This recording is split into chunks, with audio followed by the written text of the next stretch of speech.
Approaching King Street Station. This is our final stop. Please. I got the beginning of the train early when we went on the thing.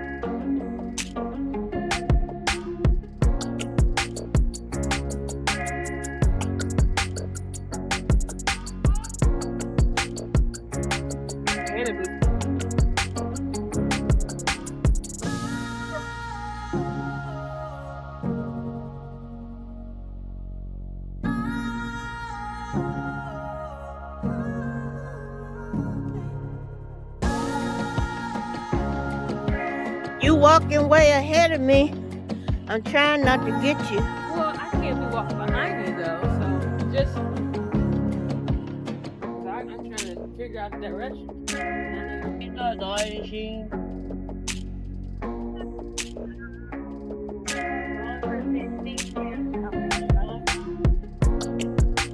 Let me see in my shot. The car.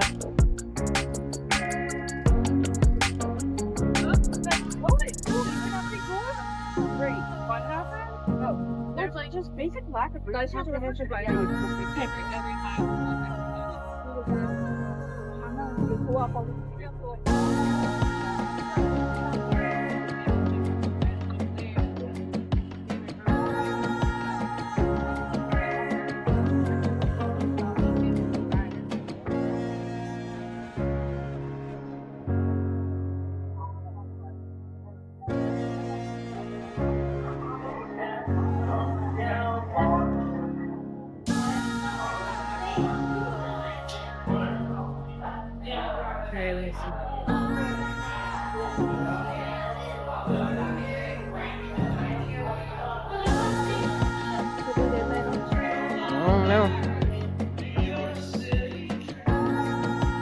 Got it. I missed.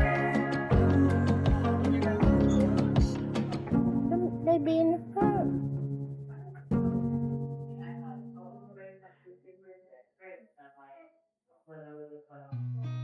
I've seen a lot of change, been through a lot of pain. Some things are not the same as they were a year ago. But all will be okay. I move on each and every day. The past is where it stays, way back a year ago. I've changed for the better this time. I thought I would never be fine. I strive just to say I'm alright. And for the first time in a long time, I'm alright. I've seen a lot of change, been through a lot of pain. Some things are not the same as they were a year ago. But all will be okay. I move on each and every day. The past is where it stays. Which way? Way back a year ago.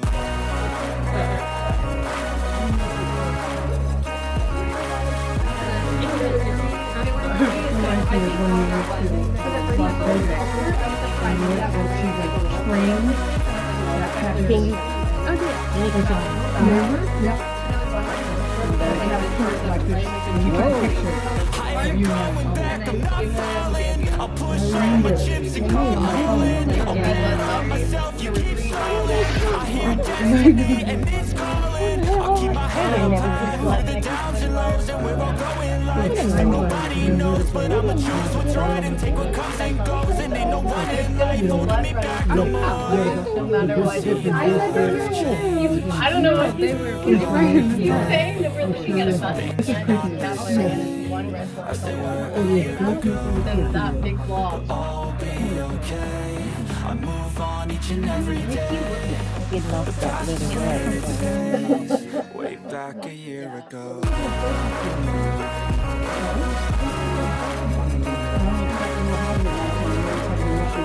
I know what they're getting done with.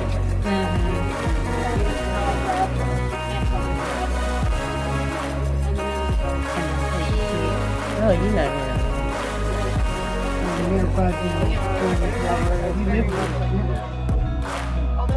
The And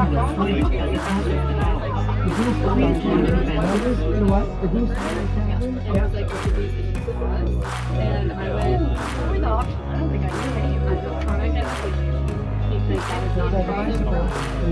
And there was a two-way fight where they basically just like replay traffic before the word proliferative. So I was like, oh, I guess it was the same causes. That's what it was like, no, interview that's today. And I wanted to actually. Tell me what's I've gotten more used to it because I've done it a bunch of times. Right, it's not a deal. I feel like when I can identify with something.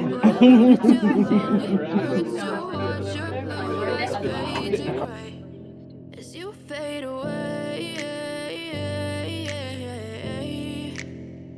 as you fade away. Yeah, I'm about to fade away, cause every time I wake up I feel like it's Monday. Something's going wrong with all the chemicals up in my brain. All of a sudden I don't look at anything the same way. Gotta build up of my thoughts sitting in an ashtray. I'm sorry that I'm so inconvenient, okay. Just let me be me and I'll stay out of your way. I can see the way you look at me, I'm such a disgrace. I never really asked to be brought into this place. You wanna love me? Well then baby have a taste. All the highs and the lows, no you'll never be the same. I don't really wanna hurt you but I can't control the pain. If you're sticking by my side, maybe we could be okay. They actually did just clean off all of the dome a couple months ago, so you actually could go there and touch brick, although you might not want to because it's the second dirtiest attraction in the world. You can see the Norwegian Bliss here at the Bell Street Cruise Terminal. It is appropriate to wave to people out here on the water, so feel free to wave to people. However, only wave with one hand, because if you wave with two, that's the international symbol for distress. And my jokes aren't that bad, and we don't want a visit from the Coast Guard. Now, the Norwegian Bliss, big business here in Seattle. This year, out of Seattle, we're expecting 299 cruise ship departures. Each of those departures, on average, about 4,000 people sailing out from our shores. And each of those bring about $4 million in business to Seattle. Now the Bliss we see every weekend, one of my favorite ships to see, love the amenities up top. You've got, of course, a water slide up there, and then back right over where it says Norwegian Bliss, that is a go-kart track, meaning that the Norwegian Bliss is one of the few vessels where you can get car sick and seasick all at the same time. Now, like I said, these are big business for us here in Seattle. They are only in port for 12 hours exactly. They get in 4 in the morning, unload all the luggage, all the passengers, clean the tank from top to bottom, get refueled, restocked, 4,000 new passengers on board with all their luggage, and they sail out about 3 or 4 in the afternoon. Pretty remarkable feat of manpower and engineering there. And in front of the Bliss might be my favorite building to tell you about on this entire tour. This gray one with yellow mustard trim and red E's on top, this is the Edgewater Hotel. Now the Edgewater was built in 1962. That was a really important year for us here in Seattle, and that is abstract. Now the Olympic Sculpture Park, absolutely wonderful spot to go to. Absolutely free to walk through from half an hour before sunrise until half an hour after sunset. And if you continue to walk, all their workers back, but even still, only about 70% of them have come back. The other 30% decided working from home is still pretty darn nice. We're getting out at Smith Cove, home to 2 of the largest piers in the Western Hemisphere. This first one, Pier 90, 10 buildings on it, is home to the North Pacific and Alaskan fishing fleet. The fishing vessels that dock here, combined with the ones that are in the Lake Washington Ship Canal, actually account for 60% of the country's you could build a floating bridge, however, there's so much vessel traffic out here that by the time you got it open and closed, you'd have to open it right back up. So it doesn't make a whole lot of sense. Now, if you want to spend about half a day doing something fun, you're going to want to head out to Baker I got it. I Pretty just easy, couldn't. so if you hop the Washington State Pier, you can get out there. $10.25 a person, half an hour sailing out there, and you get off in this great little town called Winslow. All kinds Yeah. of shops and restaurants out You there. know you can. Now behind Bainbridge Island, you can see the Olympic Mountain Range. This is our non-volcanic range, and it's really important because it's actually responsible for the weather that we get here. On the other side of those mountains is the Pacific Ocean. And weather systems pick up a whole bunch of moisture over the Pacific and they head this way.